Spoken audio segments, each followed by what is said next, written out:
Jinnah of Pakistan by Stanley Wolpert. Chapter 14 Dawn in Delhi, 1942 to 1943. In October of 1942, CR unveiled his plan for resolving India's deadlock, suggesting that the Viceroy should act as the Crown would in a crisis in England and select the most popular and most responsible leaders of India to assist him in running what would, in effect, be a national government. Five important congressmen, including any currently in prison, should first be chosen, and then Jinnah could be invited to join this government with as many men of his choice as he liked. There might additionally be three others to represent the lesser minorities. CR believed that neither Congress nor the League could reject his plan without losing their leadership. Jinnah, however, immediately categorized it with a number of other kite flying schemes and dismissed them all.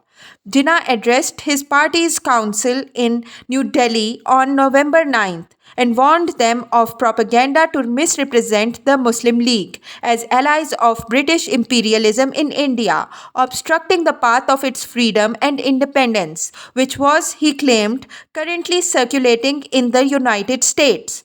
To those who have correctly the trend of events in India, this allegation about obstructing the path of freedom is not only disgraceful but untruthful, he insisted, adding, in these days of vicious methods of propaganda are capable of misleading even intelligent people. He knew all the hazards, felt the pressures, and was keenly conscious of the passage of time, adding, the sands are running out. And 2 days later, after CR and Jinnah had met, Linlithgow, whose twice extended term as Viceroy then also had a terminal date of April 1943, wired home to report that Jinnah had conceded nothing, leaving CR rather depressed. Cripps found himself left with so little influence in Churchill's war cabinet that he resigned on November 22nd. He remained till the war's end in Minister of Aircraft Production, but would not really return to India's political stage until Attlee came to power. Attlee was Emery's choice to replace Linlithgow. Emery urged Churchill in mid November to ship his Labour Deputy Premier to New Delhi, since he knows the Indian problem and has no sentimental illusions as to any dramatic shortcut or its solution. Had Churchill accepted Emery's advice, Attlee's rising domestic star might have followed Cripps into India's ocean deep, but Churchill obviously mistrusted even the most conservative of Labour leaders too much for any direct imperial responsibility, fearing they were all determined to scuttle India. None of his party colleagues wanted the job. He finally decided to press Linlithgow to stay on half a year longer than his promised April release. Late in 1942, Linlithgow received what he called a quite definitely reliable secret report of a recent talk with Jinnah, which he passed on to Emery as the clearest exposition of Jinnah's views on the Pakistan issue. Jinnah had insisted he would join an interim government only on an equal footing with the Hindus, since he viewed that line as the only way in which he could safeguard Pakistan. To accept responsibility in a provisional government on any other terms would he to walk into the trap which Congress and Hindus generally were carefully laying for the unwary or impatient Muslims.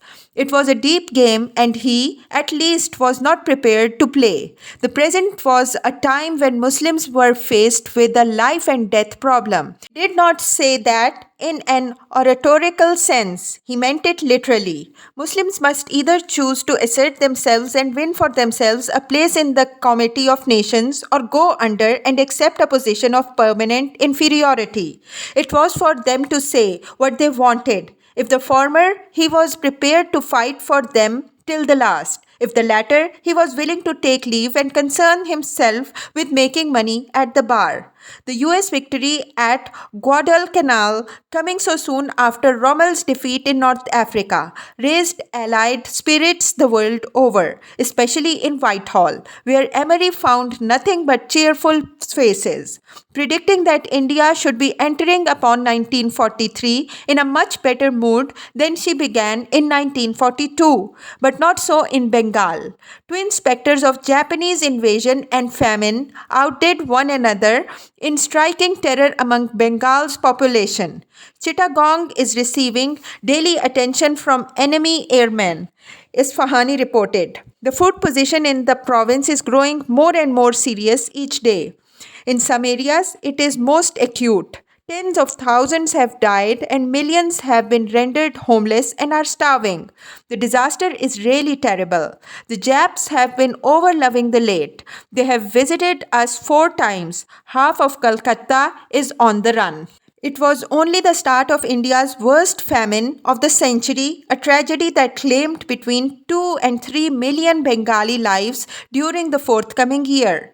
Government goaded the people to the point of madness. Gandhi charged, writing from detention to Linlithgow in January 1943. This started leonine violence in the shape of the arrests. I must resort to the law prescribed for satyagrahis, namely a fast according to capacity. I must commence after the early morning breakfast of the 9th February, ending on the morning of the 2nd March. Linlithgow wired Emery soon after receiving the Mahatma's letter. I have never wavered that Gandhi, if he desired to do so, should be allowed on his own responsibility to starve to death. When Linlithgow informed his council in early February of Gandhi's intention to fast, he was amazed to find them unanimously favoring his release as soon as the fast began. So the government of India decided to offer to release Gandhi for the duration of his proposed fast, rather than to risk having him die in detention. Linlithgow wired this decision home. Emery responded how greatly disturbed the war cabinet felt at the thought of releasing Gandhi on a mere threat to fast. An emergency war cabinet meeting was held on the next Sunday, at which Emery reported. Winston launched out on Gandhi subject at once, at first muttering away his dissatisfaction but giving me the impression that he was going to agree with a slung of the shoulder. Presently, however, he warmed up and worked himself into one of his states of indignation over India. I made efforts to try and bring him to the point that whatever might or might not be the best method of handling so peculiar a situation as the Gandhi one, the issue was not that, but whether you were to override your council and run the risk of resignations. That point he simply brushed aside by saying that it would not matter if they did all resign. We could carry on just as well without them, and this hour of triumph everywhere in the world was not the time to crawl before a miserable little old man who had always been our enemy. But Gandhi had already been informed of the government of India's offer to release him and politely refused. I shall be quite content to take my fast as a tenure or prisoner, replied the little old man on the eve of his ordeal. The impending fast has not been conceived to be taken as a free man. The Viceroy heaved a sigh of great relief. Jinnah felt as adamant about Gandhi's fast as Churchill, telephoning Isfahani to urge him to keep Bengal's wavering Muslim League members of the legislature from backing a resolution appealing to the government for the Mahatma's release. After the first week of Gandhi's fast, Linlithgow was pleased to report that Muslims continue to stand apart, and Jinnah's paper Dawn, to ridicule and criticize Dawn's leader today, is critical of Gandhi's suggestion in his letter to me of 29th January that he was ready to see Jinnah form a national government which is equivalent, it suggests, to a tenancy at will as a favor. The League remained aloof from the mounting waves of protests and guests throughout India triggered by Gandhi's fast. In New Delhi's legislature, Liaquat Ali Khan reiterated the Muslim League's non-aligned position. "We have every sympathy for the sentimental concern of our Hindu friends," said the man who was to be Pakistan's first Prime Minister, "but we are unable to join them in this matter." Jinnah was invited by Sapru to a conference of prominent leaders in New Delhi to discuss the situation arising out of Gandhi's fast, but he declined. Nothing, as Linlithgow was delighted to report that the situation is really a matter for the Hindu leaders to consider. Three British doctors, including the Surgeon General, who observed the Mahatma, predicted that he would probably not survive another week of his self-imposed ordeal. Serious signs of organic deterioration were noted, and with the old man's arteriosclerosis, the doctors expected a heart attack at any moment. Three members of the Viceroy's Executive Council resigned on February 17, 1943, in protest over the Viceroy's decision not to release Gandhi unconditionally, even when the danger to his life occurred from the fast. Linlithgow accepted those resignations and found at least three other Indian members of his council wobbly, but managed to convince them to stay the course. The Viceroy alerted all the governors of the imminent possibility of Gandhi's death, the code word for which was Rubicon, warning them that considering Gandhi's position as our prisoner and a declared rebel, there can be no question of half-masting flags or sending official messages of condolences to his widow. A bulletin signed by 6 of Gandhi's doctors on February 21st warned that he had entered a crisis, was seized with severe nausea and almost fainted, and pulse became nearly imperceptible. Much to everyone's amazement, however, the little old man did not die. His stamina surprised the world and delighted his anxious friends, who attributed his survival to divine intervention. Churchill, however, suspected fraud and urged Linlithgow to expose all these Congress Hindu doctors round him, who could so easily slip glucose or other nourishment into his food. Churchill himself was just recovering from pneumonia and felt particularly nasty towards Gandhi. Much as he searched for it, though, Linlithgow could not discover any firm evidence of fraud in any of the medical reports issued by Gandhi's physicians, nor in any treatment of that most famous Indian patients. Then on the morning of March 3rd, Gandhi broke his fast. His weight had fallen from 109 to 90 pounds. But the next day, Lumley reported from Bombay that everything is now normal. Meanwhile, Fazlul Haq of Bengal remained Jinnah's worst personal problem. For as long as he continued presiding over a non-League coalition in that Muslim-majority province, he appeared to believe the basic premise of Pakistan. Bengal's foxy premier adroitly survived at the head of a coalition of his own Progressive Muslim League, shifting Mahasabha, Congress and Forward Bloc members. For 16 months, Haq remained popular as well as in power, despite having been ousted from the League.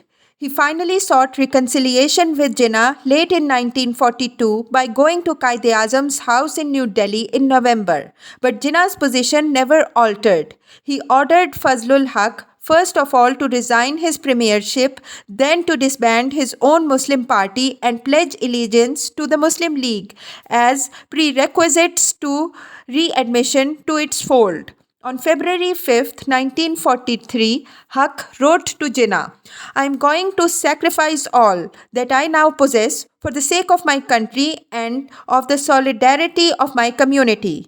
I have thought carefully over the situation, and with a view to facilitate my coming back to the League, I am ready to tender my resignation, which will mean the automatic dissolution of the Progressive Coalition Party. May I now get a line from you to tell me that I have understood you all right, and that the ban put on me will be lifted as soon as I tender my resignation of my office as Premier. If so, I will take my step I have indicated." Jinnah reminded Haq that he had heard that promise before, the last November, in fact, when Haq had agreed to carry out these conditions within a fortnight. Isfahani and his friends kept up pressure against Haq's coalition within Calcutta's assembly, which, together with the Japanese pressure mounting from outside, shook popular confidence everywhere in Bengal against a government that appeared both incapable of defending its people or feeding them. By mid March, Fazlul Haq phoned Jinnah in Isfahani's presence, trying to clarify his prospects of re emerging as Bengal's premier if indeed he resigned and rejoined the League. After speaking with Haq, Jinnah privately assured Isfahani that he could not possibly have Mr. Fazlul Haq as leader of the Muslim League in the legislature. Fazlul Haq obviously sensed that if he resigned, his days of power were over, so he turned elsewhere, desperately working round the clock to shore up support as his forces broke ranks. In the last week of March, however, he survived a no confidence vote on the food question by one vote due to the absence of 3 Muslim League members. 3 days later, Isfahani wired from Calcutta jubilantly to report that Fazlul Haq has been routed. The Muslim League captured 6 seats contested against Haq's progressives. Muslims were crossing the floor daily to join the once depleted ranks of the Muslim League. 4 Muslims will cross the floor this afternoon, wrote Isfahani. We are expecting another 2 to come over by tonight. Inshallah, our wound of having the majority of the Muslim MLAs sitting opposite us will soon be healed. Fazlul Haq looks a picture of misery, and on March 29th, Fazlul Haq's ministry fell. The following month, Khwaja Nazimuddin, the leader of Bengal's Muslim League, was invited to form a new government. That April, the League held its annual session in New Delhi. A map of Pakistan adorned the dais, and a banner flew over it reading, "Freedom of India lies in Pakistan." Jinnah wore a white sherwani with a gold button engraved with P pinned to his starched collar. He was greeted with tremendous ovation and cheering as he entered the packed pandal.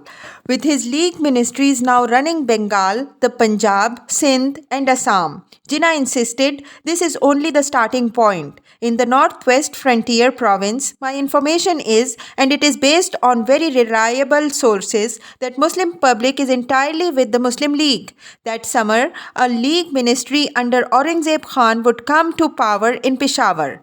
Don't forget the minority provinces. It is they who have spread the light when there was darkness in the majority provinces. It is they who were the spearheads that the Congress wanted to crush. We have got a great deal to do. Our goal is clear, our demands are clear. Jinnah then reviewed the history of Hindu-Muslim conflicts from the dawn of the century, after which he indulged in a blistering attack upon Gandhi and his tactics, accusing the Mahatma of wanting to turn the whole of India into his Hindu ashram. He went so far as to suggest a new summit with Gandhi, however, arguing, "Nobody would welcome it more than myself if Mr. Gandhi is even now really willing to come to a settlement with the Muslim League on the basis of Pakistan. Let me tell you that it will be the greatest day for both Hindus and Muslims. If he has made up his mind, what is there to prevent Mr. Gandhi from writing direct to me?" Jinnah's speeches, both in the meetings of the Working Committee and the Subjects Committee, held in camera and in the open session, have confirmed impressions that of late his mind has been passing through a certain process of change, reported a British spy attending the All Leagues session. He, Jinnah, has become more aggressive, more challenging, and more authoritative. The reason appears to be consciousness of power lately acquired and of certain old injuries which can now be avenged therewith. He has finally warned the British. He has expressed his profound dissatisfaction with their attitude. He has urged provincial leagues now to place themselves on a war footing in preparation for what is to come. He has castigated the capitalists and pampered the masses, on whose sympathy and goodwill he has to base his future struggle. By his reference to social justice and economic reorganization, he has tried to impress upon the provincial premiers that the fact that their own future lies only in following his lead. And above all, he has, in order to show his bona fides to the neutral world, extended an open and almost final invitation to the Congress to approach him for a settlement if it so desires. Inevitably, the next stage will be preparation for the inevitable struggle, and after that, the struggle itself. Jinnah's shrewd appreciation of Indian politics and the ever shifting interaction among its major parties had never been more clearly revealed. His greatly overrated estimate of British post war power, however, reflected his far less sophisticated appreciation of US, Russian, and Chinese potential for more rapid expansion. Anticipating that the war could last another 3 years, Jinnah wisely urged his followers to put our house in order during that interlude. Ingenious strategist that he was, he concluded with this warning: the fight being inevitable, we must make our preparations flawless. Nor was this shrewdest of India's politicians unaware of how carefully his words were recorded, copied, and cabled the world over to help trouble the sheep of officials in Great Britain's highest echelons of power. Openly before the mass audience that listened to his presidential address at Delhi, Jinnah said, if they have got any honest and capable agents, they ought to be kept informed in London. I once more draw the attention of the British government to this fact. It is a very serious situation indeed, and I inform them from this platform that the cup of bitterness and disappointment, not to use any stronger language, at the shabby treatment meted out to Muslim India is a danger to them.